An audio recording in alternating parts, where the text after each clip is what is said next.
শুনেছি আমার যখন 4 বছর বয়স তখন আমার বাবা মা রোড অ্যাক্সিডেন্টে মারা যায়। দুর্ভাগ্যক্রমে বেঁচে যাই আমি। তখন থেকে খেয়ে না খেয়ে মামার ঘরেই এক কোণায় পড়েছিলাম। বয়স বাড়তে লাগলো, মামার সংসারও এক প্রকার বোঝা হয়ে দাঁড়ালাম। সারাদিন হাড় ভাঙা খাটুনি দিয়েও মামির মন জয় করতে পারিনি।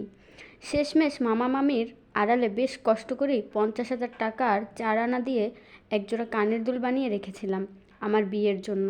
বিয়ের সময় টাকা আর কানের দুল আমার শাশুড়ি মার হাতে তুলে দেন মামা। বিয়ের পর আর কখনো সে বাড়িতে যাওয়া হয়নি আমার। মাঝে একদিন মামা এসেছিলেন বাজার থেকে সস্তা মিষ্টি আনতে, বেশ অপমানিতও হতে হয়েছিল তাকে। তারপর থেকে আর মামা এ বাড়িতে আসেনি।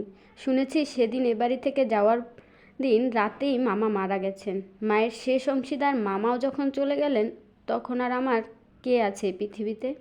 তারপর থেকেই খেয়ে না খেয়ে শাশুড়ি স্বামীর অকথ্য কথা হজম করেই মুখ থুবড়ে পড়ে আছি এ বাড়িতেই। বিয়ের প্রায় বছর পেরোলো, সন্ধ্যা তো গড়িয়ে গেল। এত ননির পুতুল হলে হবে? বাসনগুলো পরিষ্কার করে রান্নাঘরে এসো এবার, অনেক কাজ পড়ে আছে।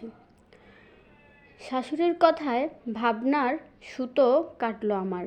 কলতলায় বসে বাসন পরিষ্কার করছিলাম। নিজেকে নিয়ে ভাবতে ভাবতে কখন যে চোখের পাতা ভিজে উঠেছিল বুঝতে পারিনি। পেটে এখনও ভীষণ খিদে, সকাল হতে আর কিছুই খাওয়া হয়নি। এঁটো বাসন পরিষ্কার করতে করতে প্লেটের কোণায় কিছু উচ্ছিষ্ট খাবার চোখে পড়ল। মা, মাগো, অনাথদের বুঝি কোনো আহ্লাদ থাকতে নেই?